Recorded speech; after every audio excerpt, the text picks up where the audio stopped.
Shalom, shalom. First and foremost, I want to give all the praises, glory, and honor to Yahweh, Bahasham, Yahweh Shai, Bahasham, Rachak Wadash. Double honors to the apostles and elders of Great Millstone. Salutations. Much love and respect to you, Akim, out there pushing this word out in truth and sincerity. It's your brother Chayin Apash coming at you with another lesson. And this one is entitled, Don't Be a Crash Out in This Truth. Right? Don't be a crash out in this truth. And, you know, I just have I Show Speed, which is one of these popular YouTube, well, not just YouTube, like a streamer, right? He's on other platforms as well.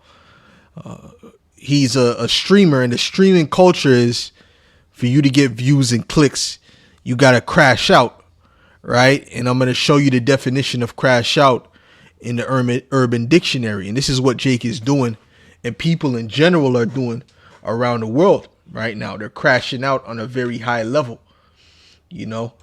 And this is the word, the meaning of the word crash out. It says, according to Urban Dictionary and other sources, to crash out is a slang term originated from African American vernacular, which everything comes from us. Everything comes from the Israelites, you know.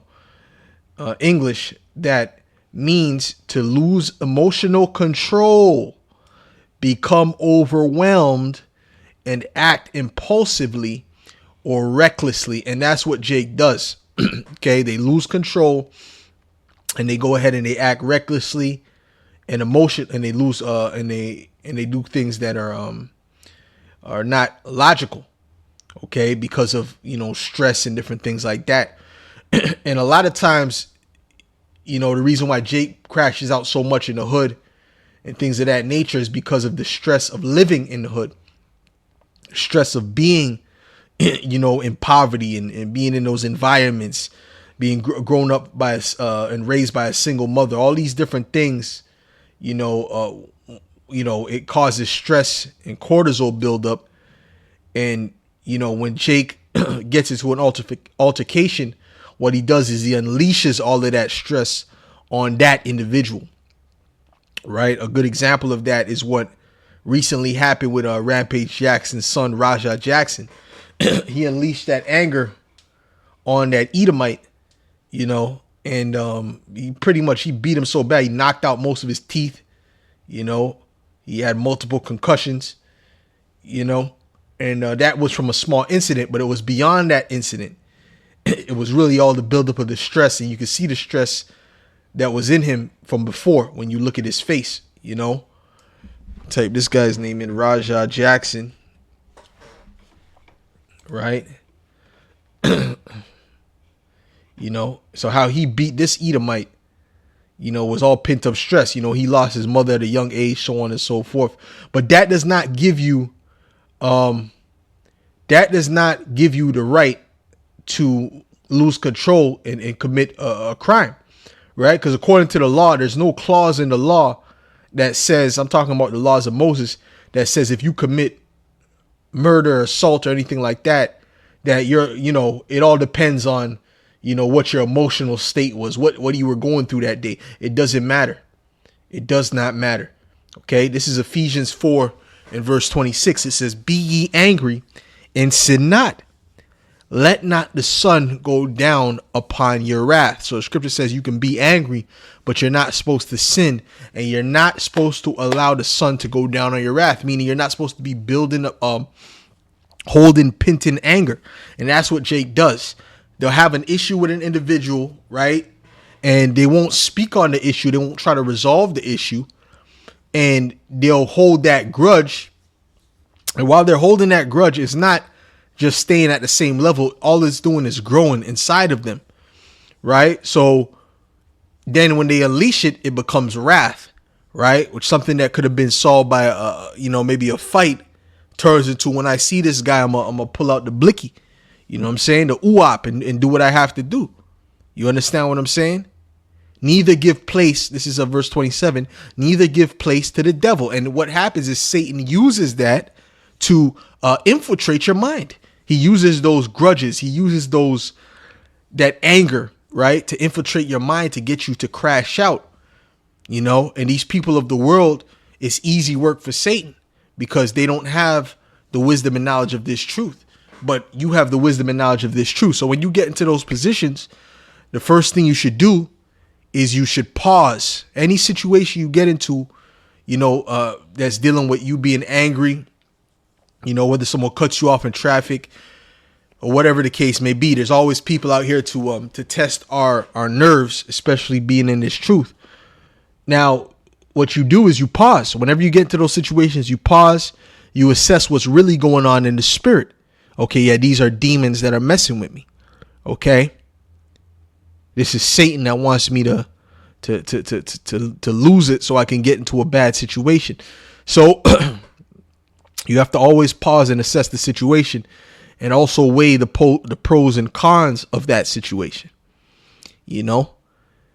And another thing you should do is also manage your stress.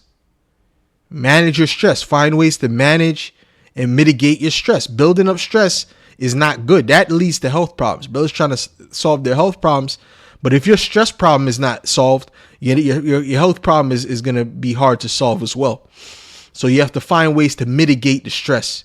If you got to go and do things that you like from time to time, the scriptures don't say you got to stay in the house 24/7 either, man.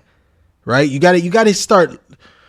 When you hear brothers say things or apostles, elders say things, you know how to discern certain things and what is for you and how to think about it in a measurable manner. Because you do that and you try to be over righteous and I'm not leaving the house because, the apostle said don't be around crowds and I'm not.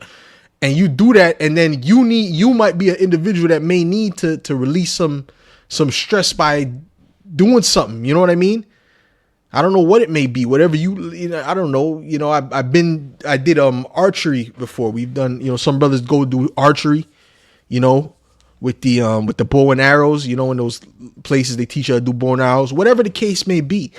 Do something, whether it be MMA, maybe, you're fighting Brazilian jiu-jitsu. Do something that helps to relieve your stress. Working out, that helps to relieve stress. But then maybe you may need more than that. Listening to good music. Don't be just listening to this trap garbage all day, man. I can't even really listen to that no more, man. That's like, I rarely listen to anything of the sort, gangster rap. I rarely listen to any of that. I listen to Stevie Wonder. I listen to Maze. I've been heavy on that track. Oh, that Maze track. Oh man, that track is so fire. That track just puts me in a good mood. Matter of fact, I'll tell you the name of the song right now, man, because that's my jam, bro. That's my jam. This is an amazing song. Before I Let Go by Maze, Maze.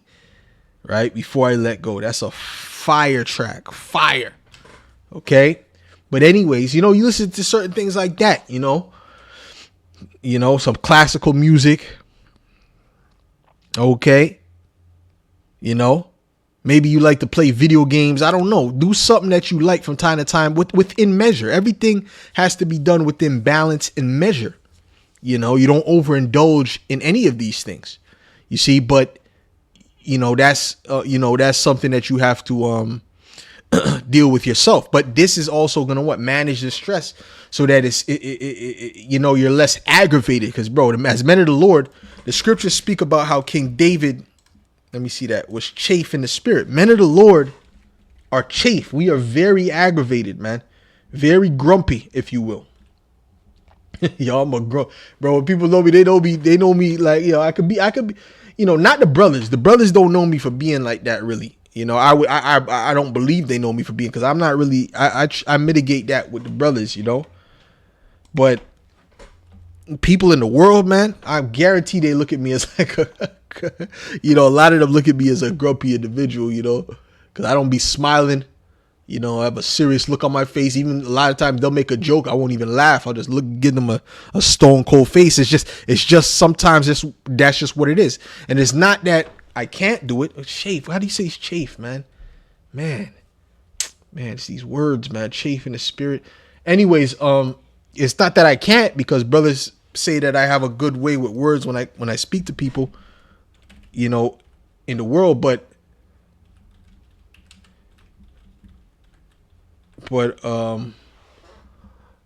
ultimately, We don't want to speak to these people.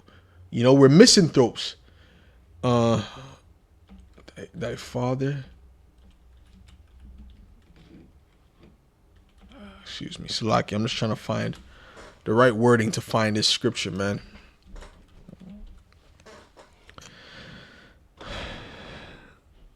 Right. Okay, there we go. This is it. Second Samuel's. Okay, matter of fact, I want to get it in the blue letter. It says chafed. Right?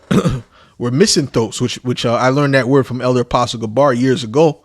And that means someone who doesn't like people, because we don't like the people of this world, but, we love the brotherhood, and that's the balance.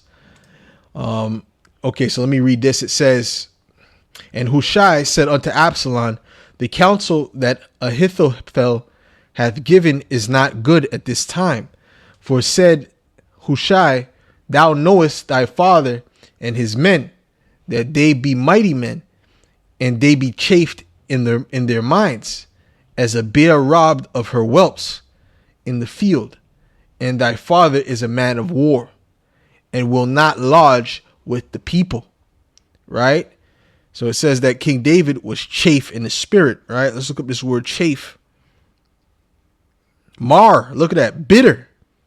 Okay? Bitter. It says bitter, bitterness of water or food, of harlot's end, of wickedness, cry, of pain, bitterly, right? Discontented. Okay? Discontented. He's we had a bitter, grumpy, discontented type of vibe, but you have to mitigate and balance that as well. So don't just use that as a means to be Igor, from Winnie the Pooh. Don't use that as a means to be like that. But, being in this world, the wicked conversation, how do you say that? The conversation of the wicked, filthy communication of the wicked, vex Lot, right? That vexes us as well. And it's a constant vexation of spirit, which causes us to sigh and to groan, right? It says to be discontented is to be dissatisfied, unhappy, and not happy with a situation. Yeah, grumpy treatment or one's circumstances. That's it, man. Because King David was constantly, in fear of his life, so to speak. He constantly had problems arising. Whether it be enemies, his own household. He's a man of war. He had a lot of things that he was dealing with. It says dissatisfied. These are some synonyms. Disgruntled, fed up, disaffected, unhappy. Yeah, we're fed up with this world. Aggravated, displeased, resentful, not envious, not restless, impatient, fretful, irritated. Yeah, irritated. So yeah, the men of the Lord are in an irritated spirit. So you got to try to balance that out and mitigate that bitterness, by adding a little sweetness to your situation, man. Whatever that may be. Okay. I can't tell you what that is for you that will not destroy you, because some of the sweetness will destroy you. So you got to make sure that you know what type of sweetness is okay for you. And you also balance that sweetness so that you don't come into a crash out situation. All right. You don't come into a crash out situation. Okay. And these things you have to practice.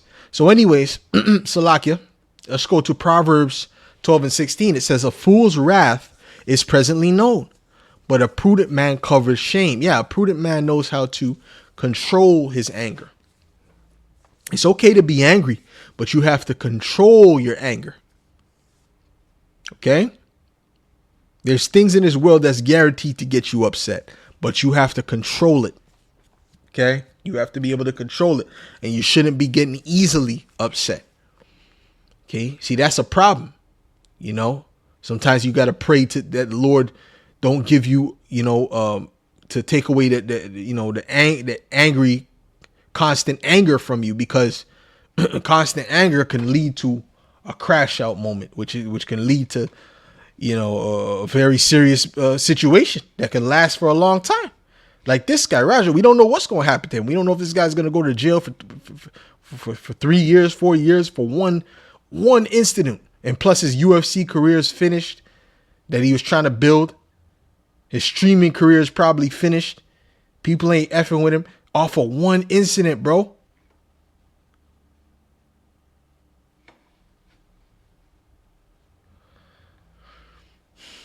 And this guy, this Edomite is a fucking idiot. You know those Edomites. You go to the bar and it'll be all up in your personal space. You gotta tell them to back the hell up, man. Back up, man. You gotta tell them sometimes, man. Cause Esau be acting all like he he running you, like he controls. Nah, man, you just a regular Edomite, man. Get the fuck out of here, man. But he did that, and then you know what? That's the good thing about it. Now this Edomite knows that he ain't gonna be stepping up. I guarantee you, never again in his life he gonna come and do this and step up and violate a Jake's space that he don't know. He'll never, ever, ever, ever, ever do that again. I promise you, he'll never, ever, ever do that again. You understand? Not one time he'll ever do that again. He'll be in fear of his life. You see? You see how judgment can bring fear? Hey, man, that's why judgment is here. That's why judgment is there to bring fear, man. This is Proverbs 14:29. It says, he that is slow to wrath is of great understanding, but he that is hasty of spirit exalteth folly. Let's look up this word folly. You can't be hasty of spirit. You got to pause. You got to stop. You got to slow the situation down and assess the situation. So the Hebrew word is awalath. Okay, awalath. And it says folly, foolish, foolishly. Okay, folly. It is bound up in the mind of a boy, right? Or of a boy, right? Well, that's it, because that's a childlike mind state. You're doing things. A man, as you grow older. So one thing about when you get older, and an older man, which I'm not old, but an older man, right? Saying, as you get older, as I get older, you become more sophisticated, if you will, more mild tempered. That comes with age, experience, wisdom. You're supposed to be, I'll say. Okay, you're supposed to be. A lot of these dudes are still little kids in the mind. But that usually happens, especially when you get up in your 50s and stuff like that. You're usually more mild tempered. Okay. Well, us being in this truth, we should have that mindset at a way younger age, because understanding that, wrath, leads to folly, leads to a bad situation. We should try to avoid that. So anyways,